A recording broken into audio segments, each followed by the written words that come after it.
20대에 대해서 계속 살펴보도록 하겠습니다.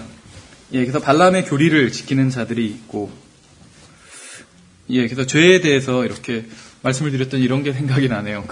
예전에 찰스 피니의 부흥에 대한 책들이 있습니다. 근데 거기에 보면은 이제 찰스 피니가 부흥에 대해서 얘기를 하면서 항상 교회의 부흥은 어떤 개인의 부흥으로부터 시작한다 이런 얘기를 하거든요. 그래서 개인이 먼저 부흥하지 않고는 부흥할 수가 없다, 교회가. 지난 학기에 레이븐 힐이라는 사람에 대해서 말씀을 드렸었잖아요. 레오나르 레이븐 힐. 근데 레이븐 힐도 그런 얘기를 하거든요. 교회가 왜 부흥하지 않는가? 바로 당신 때문에 부흥하지 않는다 이런 얘기를 하거든요. 근데 그것과 마찬가지 맥락의 얘기인 것 같아요. 찰스 피니의 얘기도. 교회가 부흥하기 위해선 바로 개인이 부흥을 해야 된다. 그래서 당신이 부흥을 해야 된다. 부흥을 하기 위해서는 어떻게 해야 되는가? 먼저 죄를 버려야 된다. 이런 얘기를 해요. 그러면서 종이를 꺼내서 당신의 죄를 다 한번 적어보라고 얘기를 하거든요. 근데 그걸 쭉 읽으면서도 어떤 면에 있어서 그게 쉽기도 하지만 또 어렵기도 하더라고요. 어떤 적어보려고 하니까 정말 어떤 두려움이 생기더라고요, 또. 그래서 실제로 다 적어보진 못했는데 그냥 마음속으로만 하는 걸로 때웠는데 좀 두려움이 생기더라고요. 실제 적으려고 하고 보니까. 그래서 자기의 모든 죄들을 나열을 하고 그 다음에 이제 그것을 회개하라고 이렇게 그게 첫 번째 단계라고 이런 식으로 얘기를 했었던 게 기억이 나네요. 그래서 어떤 성별에 대해서 우리가 성별을 해야 되는데 사실은 이 성별이라는 단어만큼 또 이렇게 좀 오용되는 단어도 없는 것 같아요. 영어로는 이제 이것이 separation이거든요. separation. 그래서 기존에는 아마 성별 이런 식으로 번역이 됐던 것 같아요. separation 하면. 근데 이제 separation이 지금 우리 흠정역에서는 구별이라고 번역됐거든요. 구별.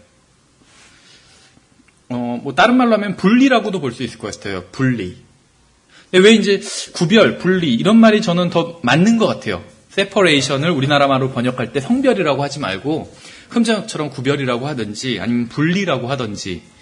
분리라는 말 또 영어로도 다른 말이 있으니까 아예 그냥 구별이라고 하는 거. 이 정도면 적당한 것 같아요. 왜 그러냐면 교회가 있다가 아니면 어떤 교회에 다니다가 자기가 나오면 거기서부터 분리를 한 거잖아요. 그렇죠.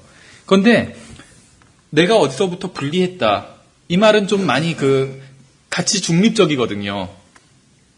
그런데 내가 어디로부터 성별했다. 이런 말을 하면 그건 가치 중립적이지가 않아요. 그 말 자체가. 거기는 잘못했는데 내가 거기로부터 나왔다. 이렇게 말이 된다는 거죠. 근데 왜 그건 가치 중립적이지 않으면 안 되냐 하면 항상 한 사람만 어떤 일에 있어서 또 교회가 달라지고 이런 일에 있어서도 한쪽만 잘못하는 경우는 거의 없더라고요. 아무래도 사람이 하는 일이다 보니까. 그래서 좀 자기 자신을 정당화시킬 때 많이 쓰더라고요. 성별했다 이런 말들을. 근데 좀 그런 말은 약간 조심해야 되지 않나 이런 생각도 해봅니다. 그래서 어쨌든지 간에 구별되었다, 분리되었다 이렇게 하는데 이 separation, 그러니까 분리되는 것, 구별되는 것은 두 가지가 있어요. 그러니까 두 가지 단계가 있다는 것이에요. 로마서 1장 1절인가요? 2절인가요? 1절이네요. 여기서 지금 separated unto the gospel of God 이런 식으로 얘기를 하고 있는데 이 separation에 대해서 얘기를 하고 있습니다. 근데 여기서 아주 이 separation의 그러니까 구별, 분리의 좋은 예를 보여주고 있습니다. 무엇이냐면 이 세상 종교에서 성별하는 것, 이 세상 종교에서 구별되는 것은 다 separated from the world입니다.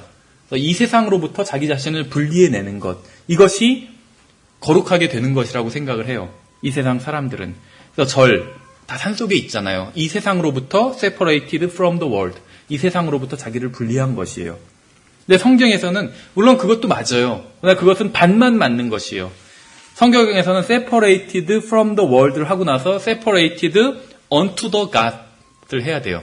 그래서 하나님께 성별을 해야 돼요. 이 세상으로부터 나와서 그 상태로 있는 것이 아니라 이 세상으로부터 나와서 하나님께 성별을 해야 된다는 것이죠.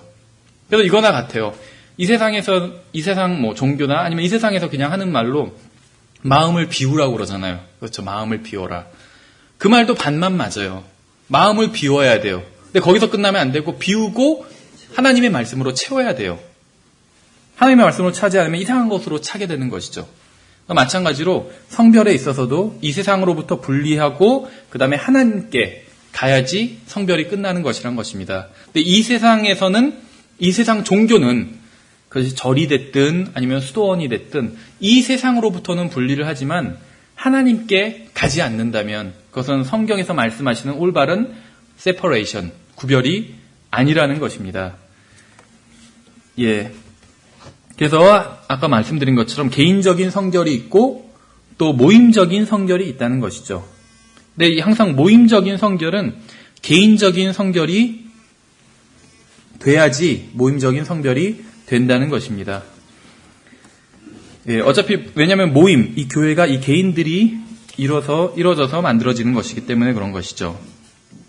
예, 그래서 마귀는 우리의 마음을 흐트리고자 하나님의 말씀으로부터 멀어지게 하기 위해서 여러 가지 방법들을 동원하고 있습니다. 그래서 우리가 보는 것, 또 읽는 것, 이런 것들이 우리 마음에 어떤 인상을 남기게 되는 것이죠. 그래서 우리가 이 세상의 음악을 즐겨 듣는다면 나도 모르게 그 음악이 담고 있는 가치관에 빠져 들어가게 되는 것이죠. 또 내가 세상 사람들이 보는 영화를 본다면 세상의 가치관에 노출되게 되는 것이죠. 소설이나 잡지나 인터넷도 마찬가지고. 그래서 우리 이제 교회 같은 경우에는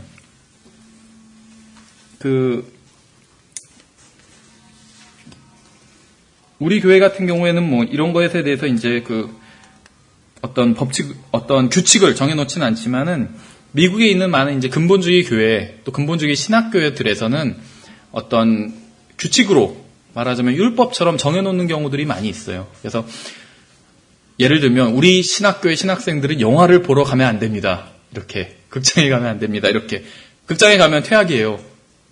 미국의 보수적인 신학교들이 킹제임스 성경 쓰는 보수적인 신학교들이 그래요.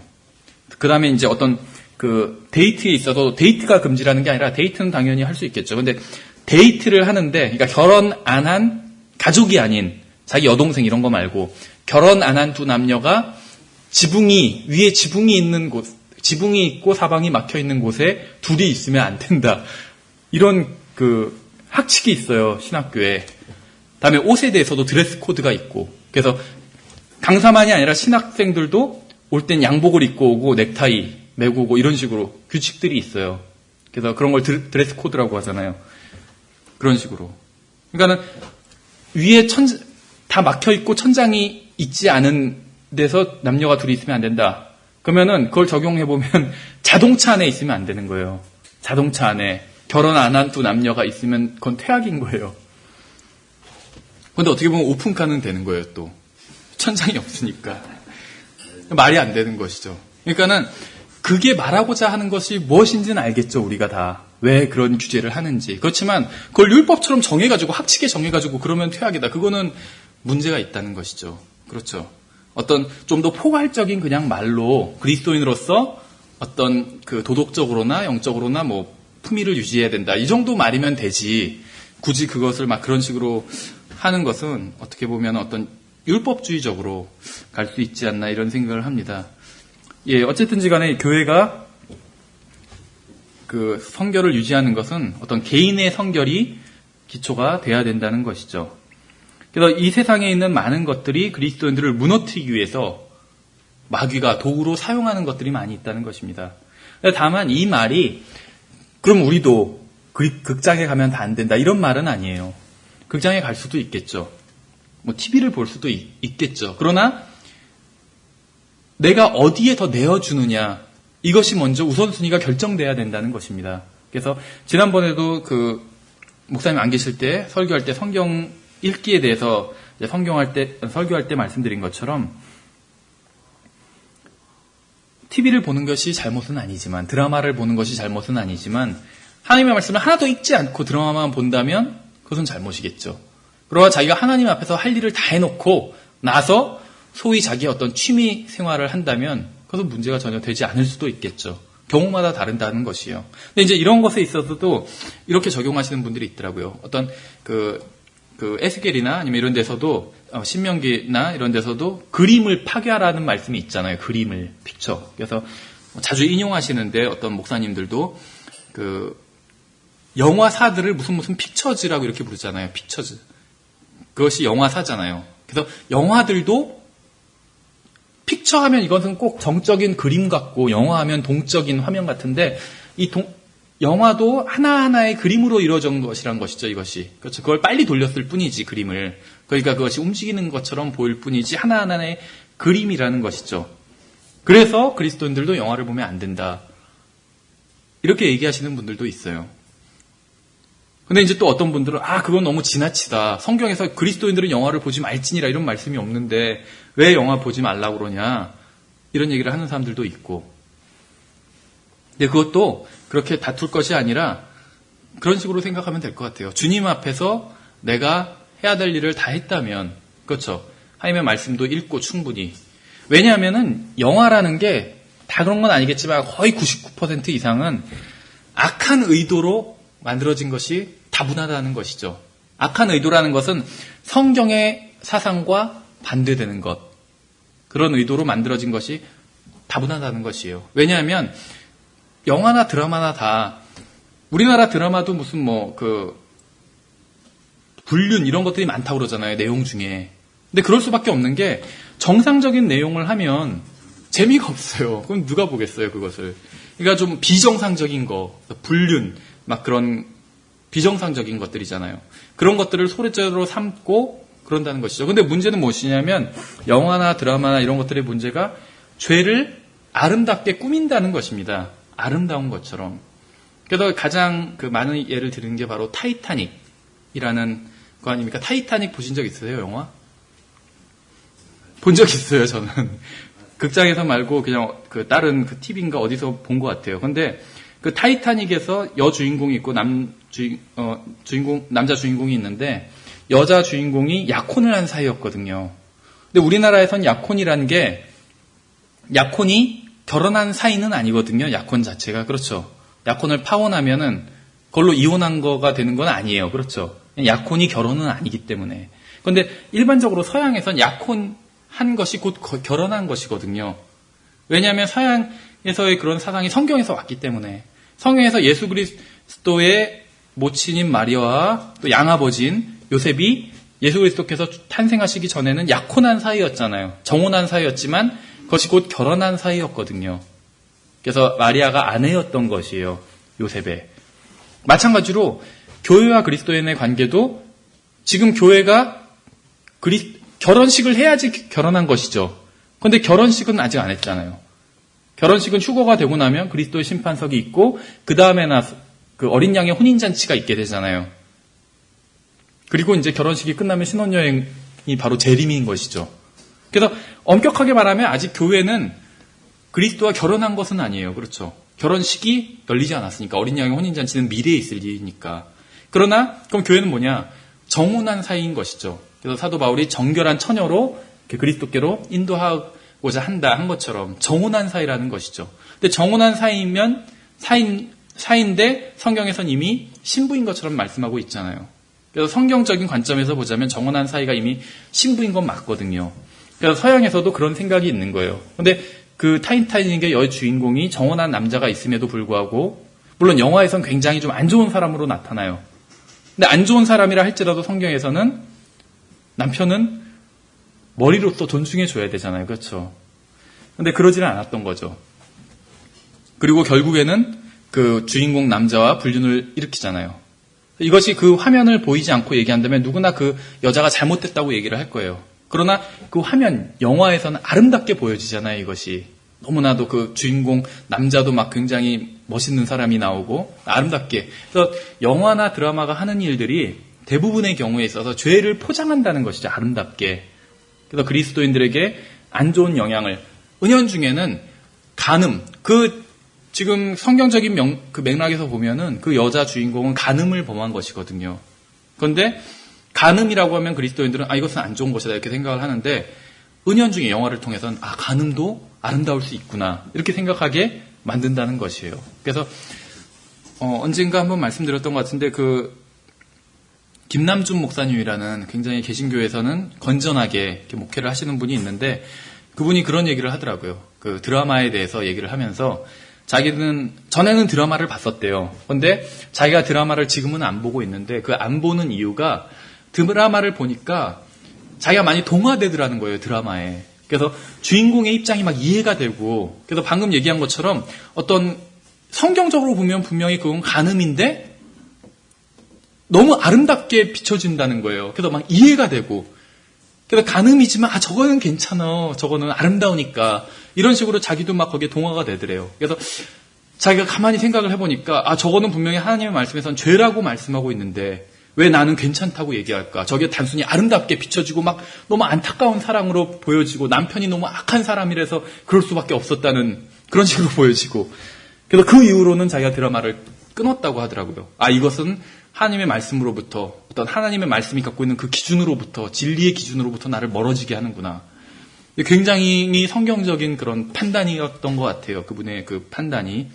그래서 우리가 이 세상 가운데 있지만 그것으로부터는 분명히 성별을 해야 되는 것이죠. 그래서 하나님의 말씀, 어떤 기준이 필요한 것인지도 모르겠어요. 그렇지만 이제 이 세상에서 성별한다고 해서 고립될 필요는 없다는 것입니다. 그렇죠. 어떤 수도원으로 들어가거나 어떤 절간에 들어가는 것처럼 그렇게 산속으로 들어가거나 그럴 필요는 없다는 것이죠. 이 세상 가운데 있지만 이 세상에 물들지 않는 것이 필요한 것이죠. 외국에 있는 그리스도인들이 우리나라에 와서 보면은 굉장히 놀라는 게 있다고 합니다. 그게 무엇이냐면 교회라고 그래요. 교회가 어떻게 막 상가 가운데 있잖아요. 우리는 막 지하는 술집이고, 그 다음에 당구장도 있고, 그 다음에 교회가 있고, 그런 식으로, 그 다음에 위엔 또 학원이 있고 막. 근데 외국에서는 그런 형태의 교회가 거의 없거든요. 미국 같은 경우에. 땅이 넓으니까 일단 미국에서는 높은 건물 자체가 별로 없어요. 미국의 95% 이상은 다 시골이거든요. 그래서 지금 저희 작은 누나도 미국에서 살고 있는데, 조카가 살고 있는 데가 다 2층을 넘어가는 데가 없어요, 주변에. 다 1층 아니면 다 2층. 왜냐면 그럴 필요가 없으니까 1층 아니면 지하 이런 식이 있거든요. 그래서 한 번은 도시에 나가서 7층짜리 건물을 보고 막 놀랬다고 그래요, 조카가. 너무 높다고. 7층짜리를 보고. 그 정도로 높이 막 쌓아 올릴 필요가 없는 거예요. 넓으니까. 그러다 보니까 교회들도 다 건물 하나씩 차지하고 있죠. 1층짜리 건물 아니면 2층짜리 건물 이런 식으로 차지하고 있어요. 근데 우리나라는 땅이 없다 보니까 상가 가운데 있잖아요. 제가 예전에 처음 구원받고 다니던 교회가 장로교회였는데 꽤 큰 교회였는데 큰 건물, 상가 건물이었는데 거기에 한 층을 차지하고 있었어요, 교회가. 근데 아래에는 극장도 있었고요. 술집도 있었고 당구장도 있었어요. 그래서 교회가 5층이었는데 3층이 당구장이었거든요. 그래서 청년부가 그땐 대학부였는데 거기서는 대학부가 친교를 당구장에서 했어요. 3층에서. 항상 예배 끝나고 광고를 해요. 친교실에서 모입니다. 대학부는 다 당구장으로 와요. 3층. 그래서 이제 나름대로 친교를 했는데 상가 속에 있는 거죠. 물론 그것이 우리나라 상황에서는 어쩔 수 없는 것 같아요. 근데 어떻게 보면 그것이 하나의 영적인 모습을 보여주는 게 아닌가 이런 생각이 들더라고요. 비록 상가 속에 있지만 교회가 그래도 거기에 물들지 않고, 그렇죠. 친교를 당구장에서까지만 하는 건 어떻게 보면 이해가 안 돼. 아래 지하 술집에서 하면 문제겠죠. 그러니까 교회가 그런 데에 물들지 않고, 여건이 우리나라에서는 어쩔 수 없으니까 상가 속에 있다 할지라도 거기에 물들지만 않는다면 충분히 그것이 성별 아닌가 이런 생각이 들더라고요. 그래서 우리가 이 세상 속에 있어도 물들지 않는다면 성별이 될 수 있는 것이겠죠. 그러니까 인터넷 아니면 책이나 이런 것들이 악하다고 해서 끊는 것이 아니라 인터넷을 통해서 거기서 사역을 할 수도 있는 것이겠죠. 그걸 아예 다 끊어버리는 것이 아니라. 제칼스 목사님 같은 경우 있잖아요. 지금 전 세계에서 주일학교가 가장 큰 교회가 하일스 앤더슨 교회거든요. 아마 하몬드 퍼스트 베티스트 처치일 거예요. 하몬드 제일침례교회일 거예요. 그리고 이제 거긴 부속 유치원부터 초중고 대학교가 다 있거든요. 대학교가 이제 하일스 앤더슨 대학교고. 그런데 제칼스 목사님 같은 경우에 사역도 굉장히 오래 하고 미국에서 근본주의자로 어떤 영향력도 많은 분입니다. 왜냐하면 교회가 주일학교가 미국 전국에서 가장 큰 주일학교를 하고 있는 교회니까 미국에서 꽤 유명한 교회였어요. 그런데 인터넷이 악하다고 그래서 그 목사님이 생각할 때 인터넷은 악한 것이다. 악한 것이 많잖아요. 선한 것보다 악한 것이 더 많은 건 사실이거든요, 인터넷이.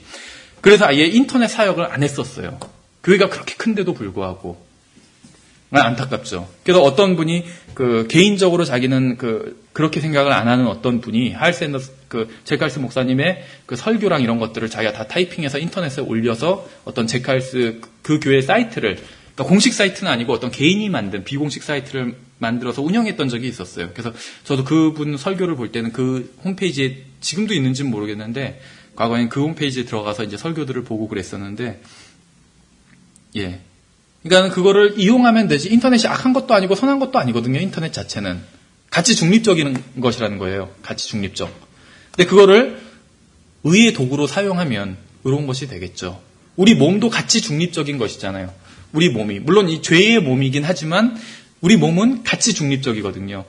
그래서 성경에서 의의 도구로 내어드리라고 말씀하고 있는 것이잖아요. 왜냐하면 죄의 도구도 될 수 있기 때문에 가치 중립적이라는 거죠.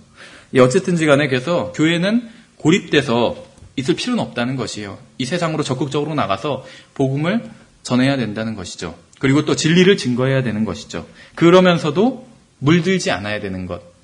그런데 우리가 보는 오늘 버가모 교회는 완전히 실패했던 것이에요. 그 부분에 있어서. 어떤 이 세상으로 나간 것, 물론 그 나간 행위도 여기선 잘못됐지만 나가서 완전히 세상과 동화돼 버리고 또 잘못된 교리들까지도 받아들여 버린 것이죠. 무분별하게. 예, 그 다음에 이제 니콜라당의 교리를 지키는 자들이 있었다는 것을 볼 수가 있습니다. 이 에베소 교회에서는 니콜라당의 교리를 배격했어요.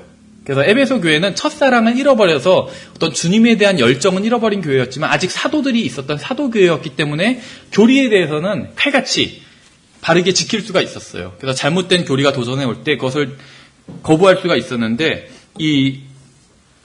지금 오늘 버가모 교회는 세상과 완전히 친구가 되면서 잘못된 교리를 거부할 수 있는 능력을 완전히 상실해버렸던 것이죠. 그래서 니콜라 땅의 교리를 지키는 자들이 침투해서 있었다는 것을 알 수가 있습니다. 예, 그러니까 다른 말로 하면 버가모 시대에 벌써 어떤 이 잘못된 성직 제도가 시작됐다는 것을 볼 수가 있는 것이죠. 물론 이것이 완전히 로마 교회, 교황 체제로 굳어지는 것은 그 다음 두아디라 시대에 본격적으로 굳어지겠지만 지금부터 벌써 이제 서서히 어떤 잘못된 것에 모습을 보이고 있는 어떤 싹이 나오는 그러한 모습을 보이고 있다고 볼 수가 있습니다. 예, 그 다음에 이제 네 번째 이기는 자와 관련해서는 지난 시간에 저희들이 살펴봤었고, 여기서 이제 어떤 흰 돌에 대한 것이 나오는데 이것이 약간 교리적으로는 좀, 그렇게 명백하지 않은 부분도 있는 것 같아요. 그래서 다만 이제 이 흰 돌이 여기서 보는 것처럼 이름과 관련이 있다는 것을 볼 수가 있습니다. 주님과 같은 경우에도 계시록 19장 12절에서도 주님께 이름이 있는데 그 이름을 본인만 알고 있다. 이런 표현들이 성경에 나오거든요. 예, 그래서 교리적으로는 약간 좀 해석하는데 좀 여러 해석들이 있더라고요. 근데 다만 한 가지 분명한 것은 여기서는 이제 이기는 자겠죠. 근데 그리스도인 같은 경우도 어떤 새로운 이름을 받는다는 건 충분히 성경을 봤을 때 납득이 가는 것 같아요. 성경에 있었던 여러 가지 인물들도 야곱 같은 경우에도 이스라엘이라는 새로운 이름을 받았죠. 다음에 아브라함 같은 경우도 아브라함에서 아브라함으로 새로운 이름을 받았잖아요. 또 사레 같은 경우도 사레에서 사라라는 새로운 이름을 받았고, 또 시몬도 베드로라는 새로운 이름을 받았고, 사울도 바울이라는 새로운 이름을 받았고, 우리도 마찬가지가 아닐까 하는 그런 생각을 해볼 수 있을 것 같습니다. 예, 그래서 여기선 이거는 교리적인 부분이기 때문에 나중에 계시록에 대한 해당 과목에서 한번 공부해 보시면 좋을 것 같습니다. 예, 버가모 교회 시대의 요약 부분을 보시겠습니다. 예, 그래서 초기의 기독교는 숱한 박해를 받았습니다. 이 부분은 지금 피 흘린 발자취에서 갖고 왔습니다. 이 앞에 두 에베소 교회, 서머나 교회에 대한 부분은 피 흘린 발자취 책에 많이 나와 있지는 않아서 이제 다른 책에서 많이 참고를 했고, 이 부분은 이제 피 흘린 발자취 처음 이제 교회사 시작하는 부분부터 나오기 때문에 가지고 왔습니다. 그래서 제가 요약을 하긴 했는데 좀 요약을 약간 다르게 했거든요. 그래서 피 흘린 발자취 책은 기본적으로 두껍지 않으니까 한번 쭉 읽어보시는 게 좋을 것 같아요. 예, 그래서 초기 기독교에 많은 박해를 받았고, 특히 서머나 시대에는 굉장히 극심한 박해를 받았죠. 그래서 우리 어떤 믿음의 선배들도 주님처럼 굉장히 극심한 박해를 받았다는 것을 우리가 알 수 있습니다. 근데 이제 박해에도 불구하고 믿음을 더 굳게 지키게 된 것이죠. 그래서 지금 중국교회 얘기를 말씀을 드렸었지만, 중국교회 같은 경우에는 또 북한교회 특히 더 굉장히 신앙이 순수하다고 그럽니다. 하나님의 말씀에 대한 어떤 그런 그 신앙이 그럴 수밖에 없겠죠. 그래서 마찬가지로 서머나 교회까지도 서머나 교회는 책망받은 것이 하나도 없는 교회였죠. 신앙이 굉장히 순수했다는 것을 알 수가 있어요. 그래서 박해를 하면 할수록 신앙은 순수해져요. 계속 금을 어떤 재련하는 것처럼 마찬가지로 그래서 더 불순물이 다 날라가 없어지는 것처럼 그 시련을 통과하면 그래서 교회도 마찬가지로 시련을 줄수록 순수해질 수밖에 없습니다. 그럴 수밖에 없는 게 이때는 신앙을 가지고 있으면 서머나 시대까지만 해도 에베소 시대 통과해서 서머나 시대까지만 해도 신앙을 가지고 있으면 박해를 받았잖아요. 아무것도 이 세상적으로 봤을 때는 플러스 되는 것이 없었다는 것이죠. 사회적인 명성을 얻는 것도 아니고 재물을 얻게 되는 것도 아니고 기다리고 있는 것은 박해뿐이 없었다는 것이죠. 그렇기 때문에 거짓된 믿음을 가지고 교회로 들어오는 일은 없었다는 것입니다. 거짓 그리스도인이. 그러니까 어떤 그리스도인이 이단이 될 수는 있을지언정 그러니까 잘못된 교리를 믿어서 잘못된 신앙을 가지고 있을지언정 거짓으로 그렇게 들어올 확률은 매우 적었다는 것이죠. 그러나 이제 퍼가모 교회 시대가 되면선 거짓된 신앙을 가지고 사람들이 물밀듯이 들어오게 됩니다. 왜냐하면 이때부터 이제 기독교가 완전히 국가의 종교로 공인됐기 때문에 소위 주류 사회에 끼기 위해선 다 교회에 다니고 있어야 돼요. 그러니까 어떻게 보면 지금의 대한민국과 비슷할 수도 있겠죠. 지금도 왜 무슨 어떤 특정한 교회에 가야지 무슨 대통령의 인맥을 따라갈 수 있다고 그러잖아요. 그래서 그 교회에 안 믿는 사람들도 많이 간다고 그러잖아요. 또 안 믿는 부모도 그런 얘기를 많이 한다고 그래요. 교회에 이왕 다니려면 소망교회 같은 교회에 다니지 왜 하필 그런 교회에 다니냐 그런 얘기를 한다고 그러더라고요. 그러니까 안 믿는 사람이 봐도 그 정도 교회면 좀 다녀볼 만한 교회 이렇게 생각을 하나 봐요. 더군다나 아까 말씀드린 것처럼 이 380년경에는 기독교만 로마 제국의 공식 종교가 돼버린다는 것이죠. 그래서 이제는 기독교를 313년에 공인하고 나서 380년에는 완전히 로마 제국의 종교가 되고 다른 종교를 믿으면 이제는 그때는 박해를 받게 되는 것이요. 거꾸로. 그러니까는 이제는 그동안 70여 년 동안 기독교가 공인되고 나서 기독교를 믿는 사람들이 많이 생겼겠지만 안 믿는 사람도 여전히 있을 거 아니에요. 여전히 다이아나를 섬기고 이교 신들을 그대로 섬기던 사람들도 있었을 텐데 이 사람들이 이제는 완전히 강제적으로 신앙을 바꿀 수밖에 없었겠죠. 그래서 로마 전 제국 전체가 다 완전히 기독교 소위 화 돼버리는 거겠죠. 그래서 콘스탄틴은 자기가 로마 제국을 기독교화 시켰다고 믿겠지만 책에 나온 대로 사실은 콘스탄틴이 한 일은 교회를 세속화 시켜버린 것이죠. 그 교회를 이교도화, 정확히 말한다면 이교도화 시킨 그 일을 한 것이죠. 그래서 2세기 이후로 교회가 그 순수성을 잃어버리고 이교도들과 완전히 타협을 하게 돼버렸습니다. 타협한 그런 방법을 예를 들자면 성상 재활용 이런 것들이 있겠죠. 그래서 기독교가 공인되고 나서 어저께까지는 다이아나 상이었는데 갑자기 오늘부터 성모 마리아 상으로 바꿔버리고 어저께까지는 아폴로 상이었는데 오늘부터 성 바울의 상으로 바뀌어버린 것이죠. 물론 이제 성인 숭배를 먼저 했고 그 다음에 나중에 성상 숭배를 하게 됩니다. 그러니까 순서는 있겠지만 어쨌든 간에 크게 봤을 때는 그렇게 성상 재활용을 한다든지 이러한 일이 일어나게 된 것이죠.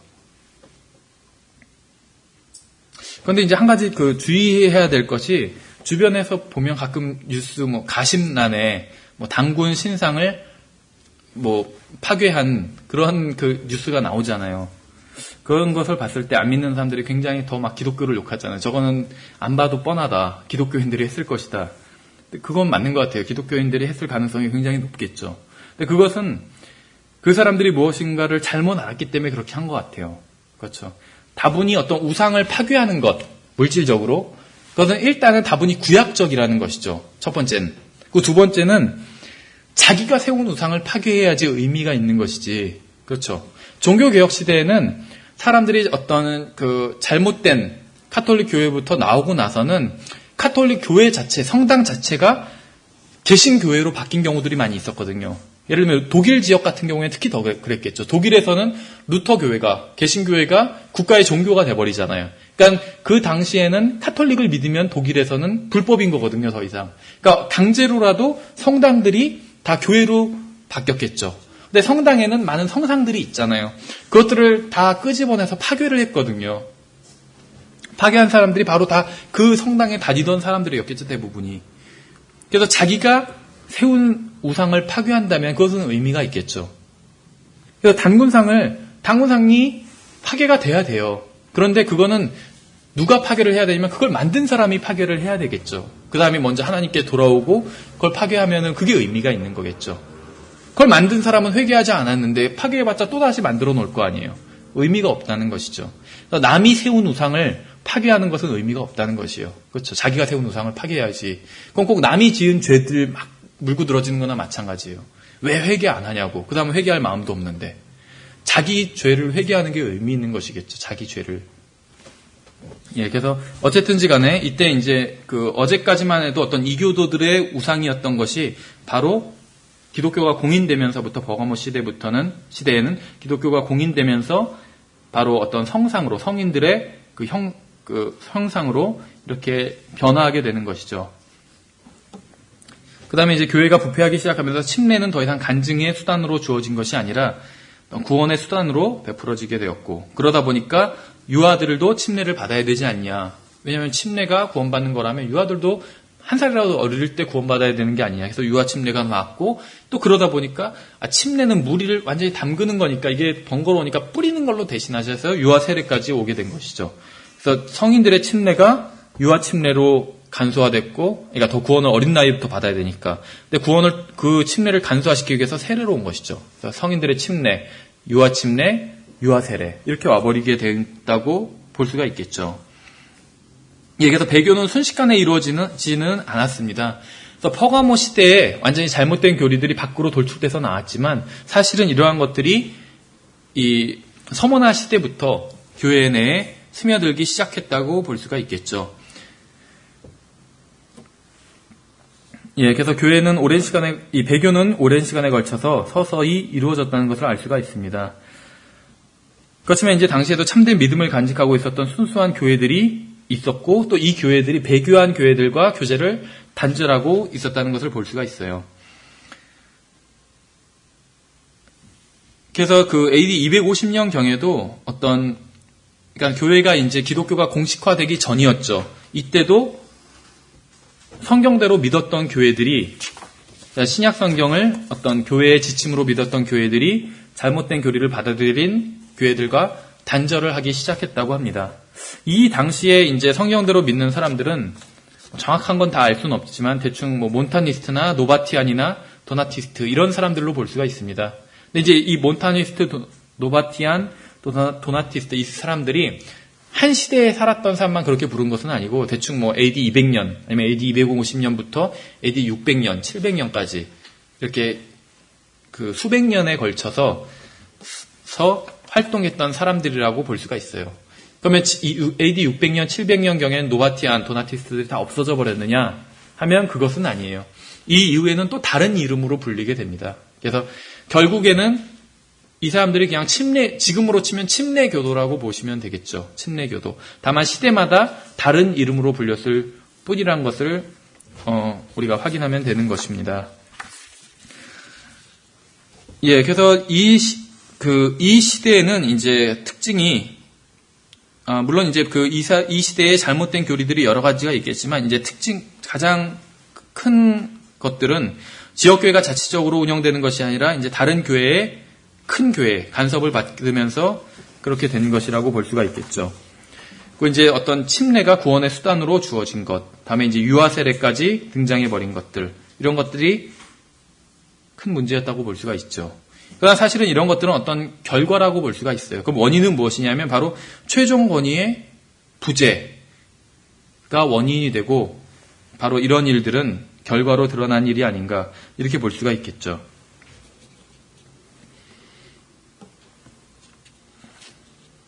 예, 그래서 처음에 말씀드린 것처럼 버가모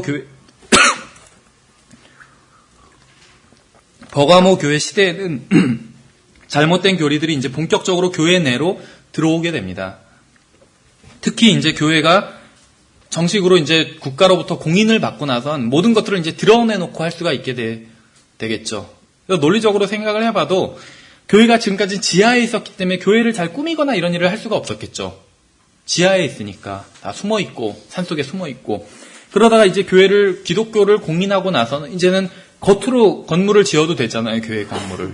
그리고 말씀드린 것처럼 어떤 신전들이 그대로 교회로 탈바꿈하는 그런 경우들도 있었다는 것이죠. 그래서 교회 건물을 겉으로 짓다 보니까 이제는 크고 화려하게 짓기 시작했다는 것입니다. 꾸미고, 그렇죠. 그리고 어떤 과거에 순교했던 사람들을 생각하면서 또 그 사람들의 형상들도 만들고 어떤 교회를 치장하는 이런 일들을 하게 되었다는 것이죠.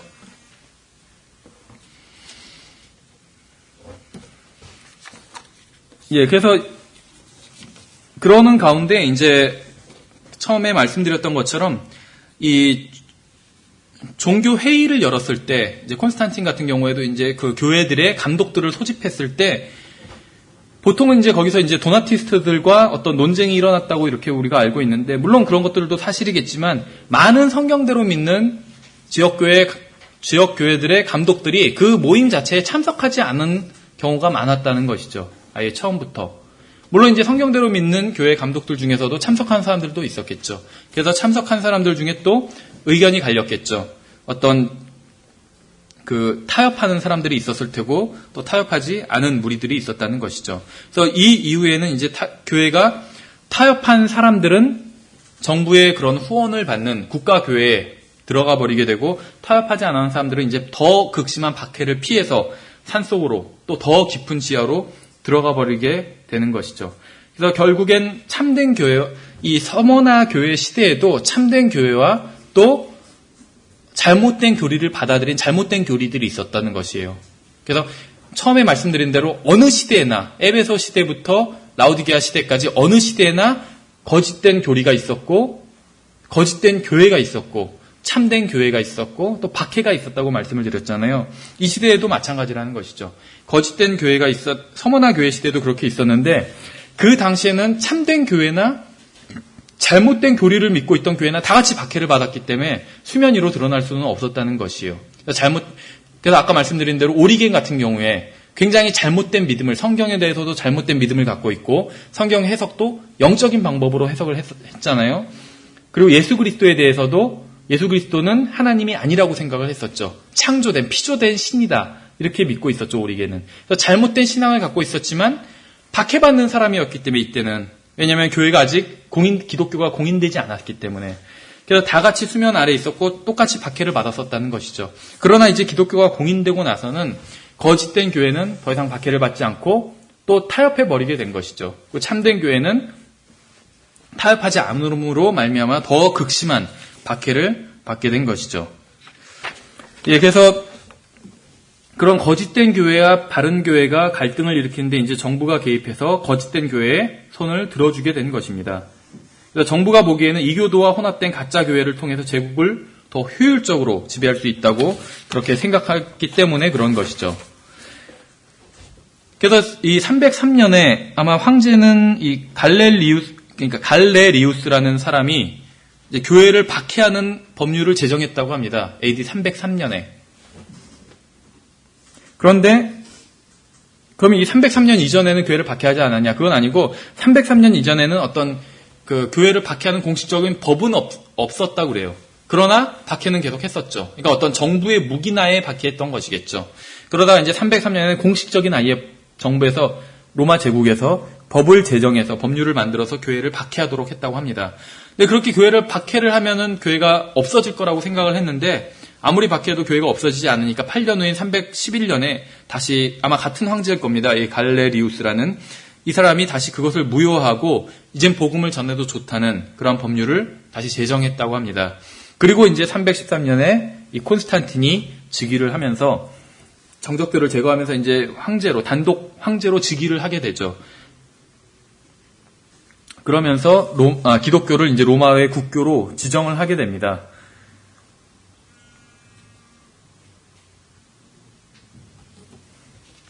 예, 그래서 보시는 것처럼 이 기독교가 공인되기 이전에 이제 교회 회의가 소집되기도 하는데 이때 어떤 교권 제도가 생기게 되었다고 하는데 처음에 말씀드린 것처럼 어떤 로마 감독의 지위가 지금처럼 로마 교황의 지금의 지위처럼 그렇게 그 절대적인 것은 아니지만 어느 정도의 영향력은 있었다는 것이죠.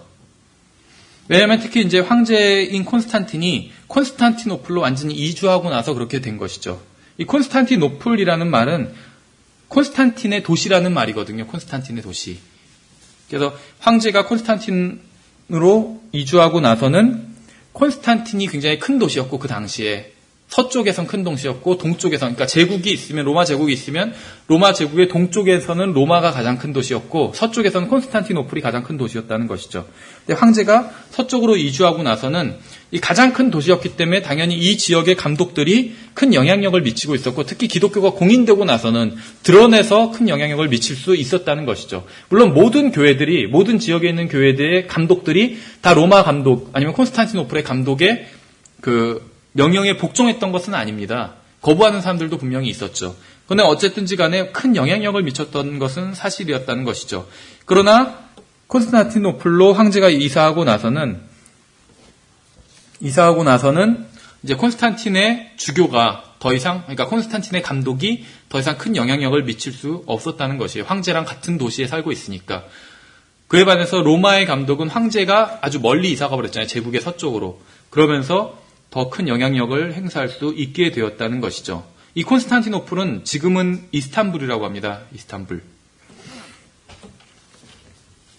예, 그래서 결국에 나중에는 그러나 이제 콘스탄티노플이 황제가 있음으로 말미암아 그 제국의 그러니까는 교회들 사이에 로마의 교회의 감독처럼 큰 영향력을 미치진 못했지만 로마 교회와는 굉장히 계속 그 불화를 맺게 됩니다. 그래서 나중에는 결국에는 로마 교회와 결별을 하게 되죠. 그래서 이것이 바로 그리스 정교가 됩니다.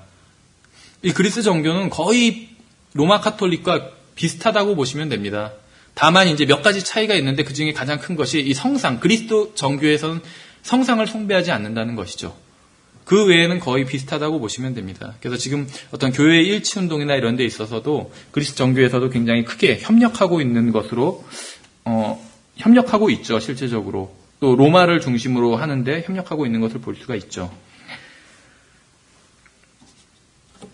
예, 특히 이 유아 세례를 통해서 교회 내에 거듭나지 않은 많은 사람들이 가득 차게 되었습니다. 그러니까 서머나 교회 시대만 해도 그리스도인이 된다는 것이 목숨을 담보로 하는 것이기 때문에 믿지 않는데 자기가 믿는 것처럼 해서 교회에 들어오지는 않았다는 것이죠. 그래서 순수한 그리스도인을 그 어떤 순도에 있어서는 정말 거의 100%라고 해도 과언이 아닐 정도로 순수한 그리스도인들로 채워졌는데 교회가 이제 버가모 시대에는 교회가 기독교가 공인되고 또 380년경에는 완전히 기독교 이외에는 다른 종교를 믿는 것이 이제는 불법이 돼버리다 보니까 그러면서 한편으로는 어떤 유아 세례, 그러니까 세례를 물을 통한 구원, 행위 구원이 가르쳐지다 보니까 교리적인 면에 있어서는 그러니까 예수 그리스도를 진실하게 믿지 않는 사람들도 교회 내로 들어오게 되었다는 것이죠.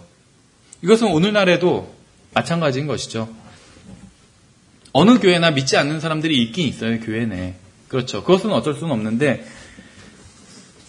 이것을 교리적으로 용인해 주는 것은 또 다른 문제인 것이죠. 예를 들면 우리 교회 같은 경우도 믿지 않는 사람들이 분명히 있겠죠. 교회 내에.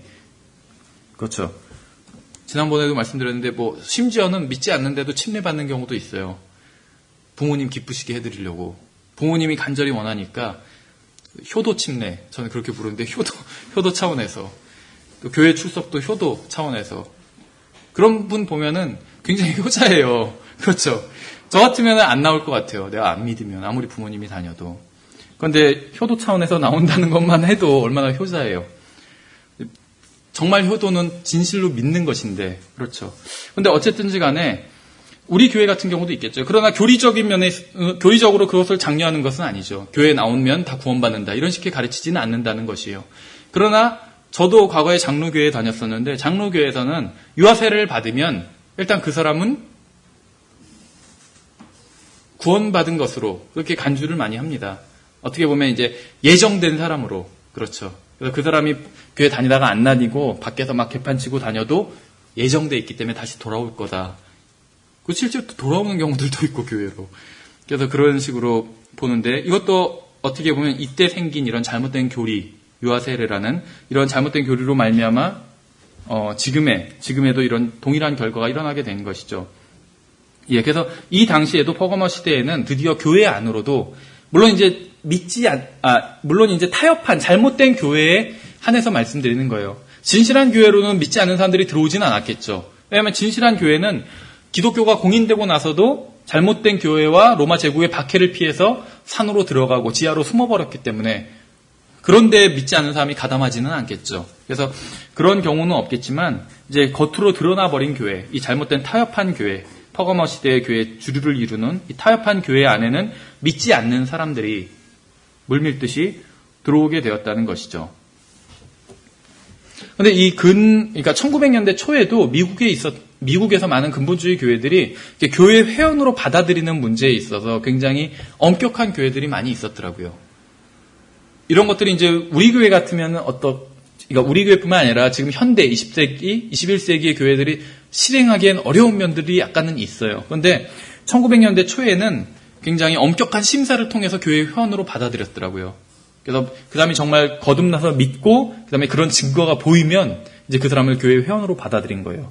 왜냐면 이제 교회 회원이 되면 교회에서 일어나는 어떤 일들을 결정할 수가 있는 거니까 거듭나지 않은 사람이 와가지고 어떤 일을 결정하는지 못하게 하기 위해서 교회 회원 자격을 엄격하게 정한 경우들이 있어요. 그래서 어떤 글을 보니까 무디가 있잖아요. 무디는 거듭나서 정말 주님을 위해서 많은 일들을 했잖아요. 근데 무디도 처음에는 몇 주간 빠꾸를 당했다고 그래요. 계속 교회 회원이 되는 거에 있어서 통과가 못 됐다고 그래요. 우리가 볼 때는 굉장히 기준이 엄격하다고 이렇게 생각이 되겠죠. 무디 같은 사람도 처음에 통과를 안 시킬 정도면. 근데 그것을 우리도 그렇게 해야 된다 이런 것은 아니고 어쨌거나 지역교회 회원이 되는 일에 있어서는 정말 진실하게 거듭나고 또 그러한 증거가 보이는 사람들만 받아들인 그런 적도 있었다는 것이에요. 역사적으로는. 예. 그래서 이 시기에, 퍼가모 시기에는 이제 교회에 거듭나지 않은 사람들이 물밀듯이 들어오게 되는 그러한 시기가, 되었다는 것을 알 수가 있습니다. 그래서 이 유아세례가 공식적인 법령으로 제정된 416년 이후에 이제 암흑시대가 도래하게 되었다. 이렇게 보고 있고, 이 암흑시대에 수많은 그리스도인들이 모진 고문과 투옥과 박해와 또 죽음을 맞이하게 된 것이죠. 이 그리스도인이라는 이 이름을 이제 타협한 교회가 취하게 되었고, 참된 그리스도인들의 모임은 그들의 영적 지도자나 아니면 활동했던 지명에 따라서 불리게 된 것이고, 예, 그렇지만 우리가 기억해야 될 것은 항상 역사 속에서 아무리 박해가 심하고 또 정말 예수 그리스도의 그 빛을 반사해서 세상에 비추는 그 불빛들이 다 꺼져간 시기를 할지라도 참된 신앙을 가지고 있었던 그리스도인들은 항상 존재했다는 것입니다. 마치 열왕기상인가요? 바알에게 무릎 꿇지 않았던 7,000명의 사람들이 있었던 것처럼 그 시대에는 완전히 다 배교한 시대였잖아요. 그렇죠. 엘리야가 왜 자기뿐이 없다고 생각할 정도로 하나님을 섬기는 사람들이 다 배교해서 자기뿐이 없다고 생각할 정도로 완전히 배교한 시대였음에도 불구하고 그렇게 바알에게 무릎 꿇지 않았던 하나님의 백성들이 있었던 것처럼 기독교가 이제는 이제 본격적으로 퍼가모 시대가 지나면서 완전히 암흑기로 들어가게 되거든요, 교회가. 그래서 정말 아주 깜깜한 시대가 되어버려요. 그래서 종교개혁이 어떤 횃불을 밝히는 시대였다면 1400년대에 나왔던 위클리프 같은 사람이 바로 종교개혁의 샛별이라고 부르잖아요. 종교개혁의 어떤 서막을 알리는. 그래서 그때가 되기 전에는 이제는 완전히 어둠 속으로 교회사 전체를 봤을 때는 어둠 속으로 들어가 버리게 된다는 것입니다. 예, 교황 칭호와 관련해서는 나중에 이제 보니파스가 606년인가요? 첫 번째 실제적인 교황이 된다고 말씀을 드렸었죠. 그러나 이제 이 퍼가모 그러니까 그건 이제 두아디라 교회 시대죠. 근데 이 퍼가모 시대부터 벌써 잘못된 어떤 성직 제도가 고착화되기 시작한 것을 알 수가 있습니다. 그래서 로마 감독이 막강한 지금처럼 절대적인 권력을 휘두르진 못했지만 많은 권력을 휘두르기 시작한 때라고 볼 수가 있습니다. 그래서 원래는 이제 어떤 교황이라는 칭호, 이것이 이제 폰티펙스 막시무스라는 칭호입니다. 근데 이 칭호가 처음 나온 것은 로마 제국이 갖고 있던 그 종교, 이교도에서 나온 것이에요. 그래서 로마 제국의 이교도에 이제 사제들이 있잖아요. 그럼 그 중에서 최고의 사제장이 있죠. 사제들, 대제사장처럼 그 사제장이 바로 황제였다는 것이죠. 황제 자신이 신이면서 다른 한편으로는 또 사제장이었던 것이에요. 근데 그 사제장의 칭호가 바로 폰티펙스라는 이 라틴어겠죠. 폰티펙스 막시무스라는 이것입니다. 근데 이 칭호를 황제들이 계속 사용을 했는데 콘스탄틴은 지금 자기가 기독교 공인을 시켰잖아요. 그러면서도 계속 자기가 이 칭호를 사용을 했어요. 그런데 이제 그 366년경에 그라티안이라는 황제는 이 사람은 그리스도인이었다고 합니다. 그래서 이 칭호를 거부했다고 합니다. 그래서 이 이후부터는 로마 황제들이 더 이상 이 칭호를 쓰지 않았다고 그래요. 그러니까 황제들 중에서 대부분 그리스도인이 아니었지만 진실한 그리스도인도 있었던 것이죠. 그러니까 이 칭호가 잘못됐다는 걸 당연히 알았겠죠. 그래서 거부를 한 것이에요. 그래서 366년에 그라티안 이후로는 이 칭호가 더 이상 황제에게 쓰이지 않았다고 합니다. 그런데 이제 378년에 이 칭호가 그러면 이제 지금 주인이 없는 거잖아요. 그러니까는 로마 교회의 감독이 이 칭호를 가져다가 자기한테 로마 교회의 감독에 쓰기 시작했어요. 그래서 폰티프라는 칭호로. 그래서 이 폰티프라는 게 교황을 의미하게 됩니다. 원래는 370년 이전에는 황제를 의미했는데 지금은 그 이후에는 교황을 의미하게 된 것이에요. 그래서 이 폰티프라는 말은 pop이란 말과 정확히 같은 뜻을 의미하게 됩니다. 이 pop이란 말은 father, 아버지란 말에서 나온 것이요. 예, 그래서 그래서 이교도들의 어떤 사제장이라는 이 표현을 어디서는 이제 승원장이라고 그렇게 부르기도 하는데 어쨌든 간에 의미는 사제장인 것 같아요. 이 사제장의 칭호를 황제가 366년 이후에 사용하지 않고 나서 로마 교회 감독이 사용하기 시작했다는 것이에요. 그래서 이 시기에 나왔던 잘못된 교리들을 우리가 잠깐만 살펴보면 이 시대가 이제 그 잘못된 이 세상과 결혼했고 또 잘못된 교리들도 받아들인 그런 시대인 것이죠. 버가모 교회 시대는. 또 교황 제도의 서막을 알리는 시대예요. 본격적으로 시작된 거는 그 다음 시대, 보니파스부터지만 지금부터 교황 제도가 서서히 자리를 잡아가기 시작합니다. 그러니까 아직은 절대적인 권력은 아니지만 어느 정도 막강한 권력을 휘두르기 시작한 것이요. 로마 주변에 있는 도시들의 담독들에게는 엄청난 권력을 발휘하기 시작한 것이죠. 그러면서 이제 성인 숭배가 시작되었고 또 마리아도 숭배하기 시작했고 하늘의 여신이라고 숭배하기 시작한 것이죠. 그런데 예레미야서 44장 15절부터 30절을 보시면 하늘의 여신에 대해서 경고를 하고 있습니다. 그러니까 지금 이 로마 교회가 갖고 있는 이 잘못된 교리들이 다 성경 바벨론 종교부터 나온 것이에요. 아까 말씀드린 것처럼 그래서 바빌론 종교에서 나온 것인데 그것이 수면 아래에 있다가 이제는 교회가 공식화되면서 그것이 수면 위로 부상해버린 것이죠. 그다음에 성인들을 숭배하다 보니까 성상도 숭배했겠죠, 같이. 또 성상도 숭배하면서 성인들의 유품도 숭배하기 시작했습니다. 또 예수 그리스도와 관련된 어떤 유품들, 십자가에서 어떤 건 떨어진 나무 조각이라서 그것도 숭배하고, 또 예수 그리스도 못 박았던 그 못, 그런 거 어떻게 그렇게 찾아내는지 모르겠어요. 그래서 그것도 숭배하고, 그래서 이때 우스갯소리로 그런 얘기도 있었다고 그러잖아요. 성인들의 어떤 유골도 숭배했는데 해골이 있어가지고 이것이 침례인 요한의 해골이다 이래서 숭배를 했대요. 다른 지역에서도 또 똑같은 걸 발견한 거예요. 이것도 침례인 요한의 해골이다 해가지고. 그러니까 두 개가 된 거예요. 침례인 요한의 해골이. 가만히 보니까 하나가 작고 하나가 크니까 이거는 작은 건 어렸을 때고 큰 게 어른 성인 때 요한일 거다. 그래서 두 개 다 인정했다. 그럼 우스갯소리인지는 모르겠지만 그런 식으로 유물들을 숭배하기 시작한 것이죠. 다음에 이제 주의 만찬을 잘못 기념하기 시작했습니다. 주의 만찬은 이것을 행하여 나를 기억하라고 하셨잖아요.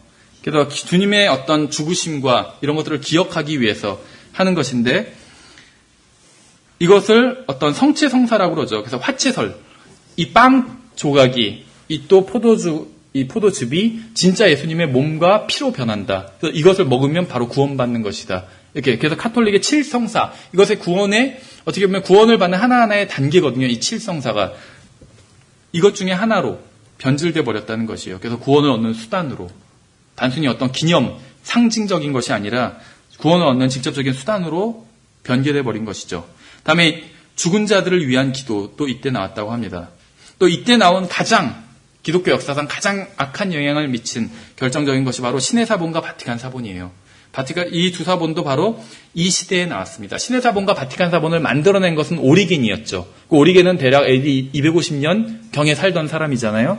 근데 이 이후에 유세비우스가 이것을 복사를 하게 됩니다. 50부를.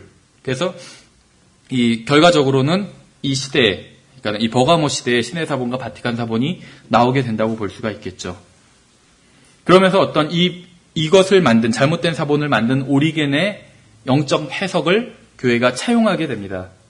그래서 오리겐의 영적 해석 방법을 교회가 차용하면서 이것을 굉장히 널리 전파시킨 사람이 바로 어거스틴입니다. 신국론이라는 책, The City of God, 하나님의 도성이라는 책을 지어서 이 책의 내용은 성경을 완전히 영적으로 다 풀어버린 것이에요. 그래서 이것을 한마디로 말하면 이 책의 내용이 뭐냐면 박해가 지금 중단됐잖아요. 이제 퍼가모 시대에는. 그래서 박해가 중단되었기 때문에 그리스도의 천년 통치가 시작되었다는 것이에요. 왜냐하면 이 박해를 계시록에 나오는 그 박해로 해석을 한 것이죠. 근데 계시록에서 그 박해가 끝나고 나면 그리스도께서 천년왕국 시작하시잖아요. 근데 그것을 다 영적으로 해석해가지고 박해가 버가모 시대에 있었던 이 박해가 중단되고 나선 그리스도의 천년왕국이 시작됐다. 그래서 이제는 이 로마 제국이 기독교를 공인하고 전 세계로 뻗어나가잖아요. 그 당시에는. 그러니까 이것이 바로 천년왕국이다. 이런 내용을 담고 있는 것이 바로 어거스틴의 신국론입니다.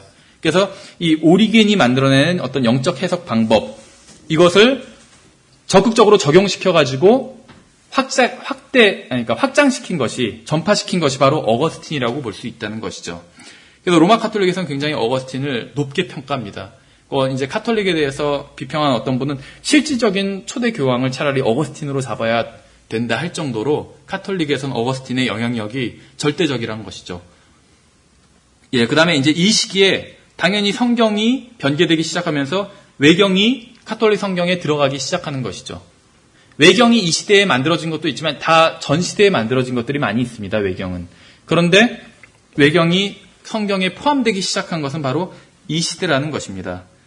처음 말씀드린 침례에 의한 구원, 유아세례, 유아침례 이런 것들도 이 시대에 생겨나게 되었고 또 12월 25일을 지키는 일, 그다음에 성인들의 기념일, 또 일요일을 지키는 것 이런 것들이 다 이 시대에 생겨난 일들입니다.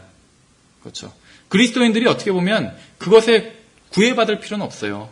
안식교나 이런 데서는 우리가 일요일에 모여서 예배드리는 것을 짐승의 표라고 가르쳐요. 안식교에서는. 물론 지금은 좀 그런 입장을 수정했다고 하긴 하는데 어떤 안식일을 지켜야 된다 이렇게 주장하는 사람들은 일요일에 모여서 예배드리는 것을 짐승의 표를 받은 것이라고 이렇게 해석을 합니다. 그래서 그 사람들이 보기에는 우리가 일요일에 모여서 예배를 드리잖아요. 짐승의 표를 받은 것이라고 해석해요. 그러니까 성경을 영적으로 해석하는 것이죠. 그 사람들도. 근데 우리는 왜 일요일에 모이냐 하니까 제임스 낙스 목사님인가요? 그분이 이렇게 얘기를 했더라고요. 물론 주님께서 일요일에 부활하셨기 때문에 일요일에 모인다 하지만 가장 더 직접적인 이유는 일요일에 쉬니까 일요일에 모인다는 거예요. 만약에 정부에서 무슨 화요일에 쉰다 그러면 그러면 앞으로는 화요일에 모일 수 있다는 것이죠. 왜냐하면 갈라디아서 4장 10절 11절에서 그리스도인들은 날과 달과 해와 절기 이런 거 지키지 않는다고 그랬잖아요. 그렇죠.